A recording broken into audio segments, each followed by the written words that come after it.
Hello and welcome to another episode of Cooking with Cleavage. I know it's been a while, but today is 4th of July and I know a lot of people barbecue on this day. So I thought, whenever people have a barbecue, I think there aren't enough vegetables. So I've been wanting to make this. It's smothered cabbage. So what I did is I sliced the cabbage up like this, just sliced it up. I chopped up my onion. This is just Louisiana Vidalia onion. It's a little bit sweet, so it's gonna add a sweetness to the dish. And what I do is I take the, I guess some people call it the rib, the center part that's hard in the cabbage, and I cut it up in little cubes. So I can put that in first and it'll cook down a little bit before I add the cabbage to it. So right now I have the pan getting hot. I'm just gonna take this, the onions, and I'm gonna just put them in the pot by themselves. Booyah. And get them nice and caramelized. When you just cook onions by themselves in a pan, all the sweetness comes out of it, and that's how onions get to be caramelized, just kind of cooking in its own juices. I'm gonna cover it. I'm gonna let that cook down a little bit. Okay, so I was trying to come up with a cocktail to make today. So this is the first day I opened up this whiskey that I got in Chattanooga, Tennessee. It's a fig-infused whiskey, delicious. And I had a bottle of Creme De Cassis, which is actually black currant liqueur, if you don't know that already. And I just thought I would throw some stuff together. I had a fresh orange, a fresh lime, and a fresh lemon, so I put those together. And I have mint in my yard, so I made some mint simple syrup. As you can tell, it's a little bit green, but I'm just gonna make up a cocktail, okay? So I'm gonna use 3 counts, 1, 2, 3 of the whiskey. I'm gonna use 2 counts, 1, 2 of the Creme De Cassis. I'm gonna actually take some mint and tear it up inside of here just to add a little depth of flavor, even though I am gonna use this mint simple syrup, right?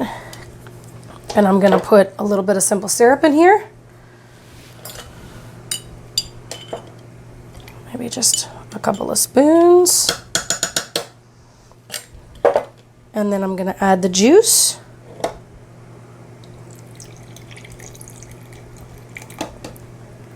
And I'll be right back to mix this up. So then you just shake it up. And then what I'm gonna do is, I was trying to make a cocktail that was red and blue, but I didn't really have many options. So I'm gonna put some mint leaves on top here. I'm gonna actually add, I had cherries, so I'm gonna add a couple of cherries to the top of here.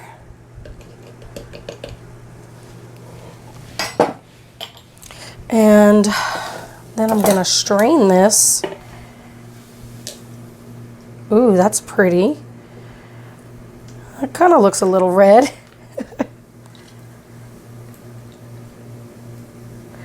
So I'm splitting this one cocktail into 2 glasses, so it's not going to be perfect. I don't know, John Taffer would probably spank me. But I'm going to taste it. I bet you it tastes delicious, even though I didn't pour it right into the glass without a napkin.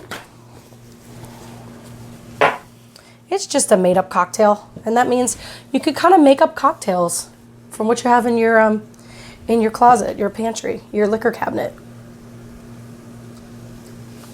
Mmm, that's delicious. Okay, I don't mind sipping on that while I'm cooking.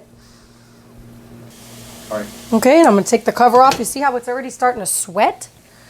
That's the onion, it's the juice of the onions coming out. And you see that brown that's coming out? That means they're browning on the bottom. Now, what I do now is I just add some olive oil to the pan. I'm going to be adding more olive oil as I go with this dish. But see how they get a nice little oil. Then what I'll do is salt and pepper this. Y'all probably know from past shows that I'm not a big fan of black pepper, but to each his or her own, right? I'm going to add a little bit of Tony Chachere's. That's Louisiana spice mixture. Pepper and garlic, and I don't know what's in here, but it's has cayenne pepper.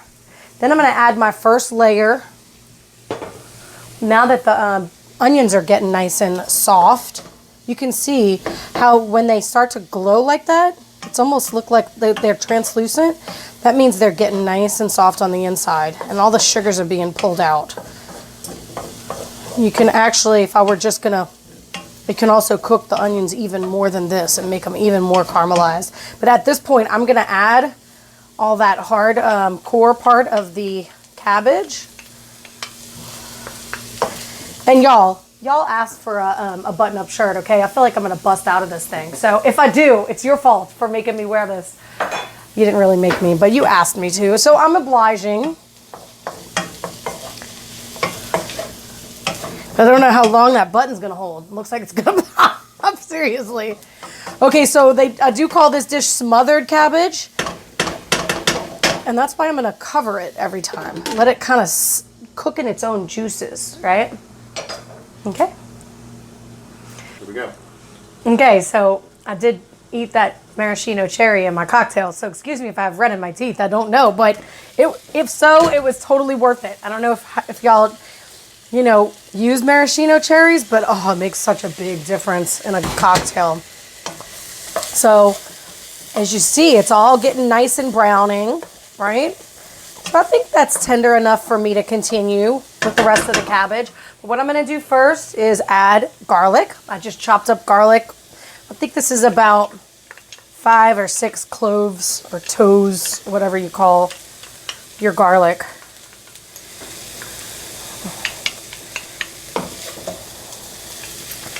Get all that in because it gets really dry and all this wetness can pull all that garlic out. I don't know how much that helped, but I tried.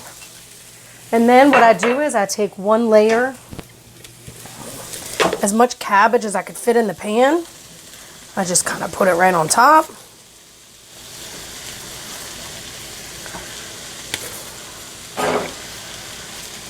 Just like that. And then I'm going to top that with olive oil. Oh, nice. Looks like I'm going to be ready to buy some more olive oil after this dish. And then I just do another seasoning. A little bit of my Tony Chachere's. Now at this point also, sometimes if I have fresh ginger, I put fresh ginger in with the garlic. Some people don't like ginger. My mom doesn't like fresh ginger, but I love it. It adds another depth of spice, of seasoning, of heat. And then I just mix all this up and try to get that delicious mixture on the bottom kind of up so that it's folded over the new cabbage that I put in, right? It's starting to smell really good. Oh yeah, now you can smell that garlic with it. I mean, you can, but I can. And then, like I said, we want to smother it. So then I just cover it. And then I'm going to do layers like that. As it cooks down, I can add more cabbage. And as it cooks down, I can add more cabbage until you're out of cabbage. So we'll just let that cook for a little while. Okay. Okay, so as you can see, it's been cooking down. And you see how it looks glossy? Oh, it looks so good. Everything's starting to cook down. And it doesn't matter because it's going to cook down more and more. You don't have to have the cabbage cooked all the way in order to add the next layer. You just want some room in the pan. So you see how there's a little bit of room now? You can add more. So that's when I add a little more. And that'll break down. If you have like big pieces of cabbage like that, it definitely cooks down. When you stir it and everything, it's going to break apart. So I think we'll get by with maybe just one more. And I'm going to let that cook. Instead of stirring it now, I'm just going to let that cook a little bit before I stir it. Okay, I've been letting this sit for a couple of minutes. I'm going to come in. I'm going to add some olive oil to the top of it. Oh, getting close. I'm going to season it.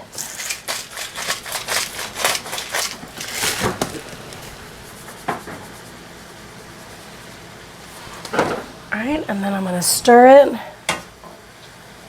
Ooh, man, you can really smell those flavors penetrating the cabbage and all the flavors penetrating together. Oh my goodness, it smells so good. I mean, this pan is just a little bit tight, you know, but we're making it work, you know, making it fit in there. Some people, I guess, would have a much bigger wok, you know, than this one, but I just like, I don't want something too big. I can't manage, you know. So we're gonna let this cook a little bit more, cook down a little bit more before I add my next layer. Okay, so it's been cooking for a while. And if you can see in the pan, the juices, it's getting all the juices are just, man, those making those flavors work together. And that's what the smothering is all about. Keeping it wet, right? So that it can cook in its own juices. And the onions and the garlic. And then I'm gonna put the last bit on top.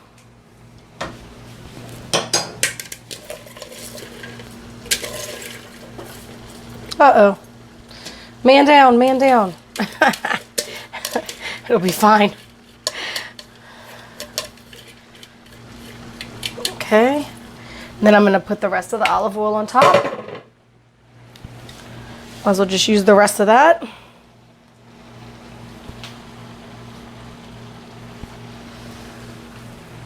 I'm going to season it one more time.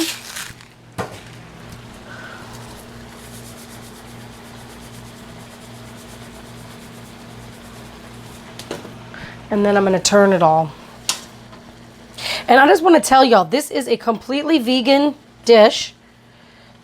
You know, some people like to cook with bacon grease. You can use bacon grease or add bacon even, or add some kind of ham if you want that kind of dish. But to me, I love the simplicity of this dish without the meat overpowering this dish. And that you can taste all the vegetables, right? And especially, like I said, barbecues have enough meat. You really need dishes, you know, that aren't going to add more meat to your diet, right? And I like to eat this. You'll see the final meal I'm going to make, because this can be a side to anything, or I like to eat it over pasta and make it a complete meal. So I'm going to show y'all the way I do that today, but this dish is not only vegan, but it is gluten-free for those people who need to watch out for having, you know, not having gluten in their diet. You can also have this over rice or any other, you know, couscous or something that you can eat that is gluten-free. You can have the same thing over it. So I'll be right back and show you how to do that. Okay, so here it's been just cooking down. It smells so good. Wow, it's really getting a good cook to it. I think it could cook still just a little bit more, but I think this is good enough for me to try my dish that I was telling you about with pasta. Just cooked some pasta here. I'm just gonna put this straight onto the pasta.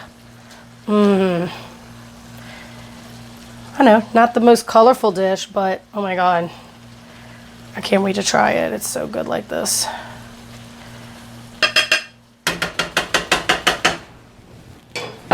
I'm just gonna cover this and let it cook some more.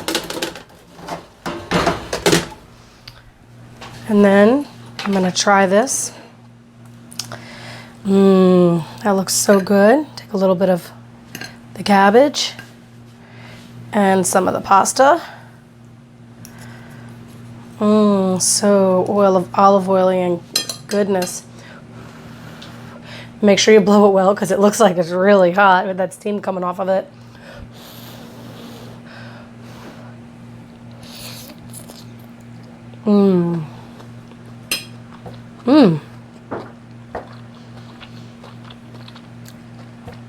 And that's the way I like my smothered cabbage.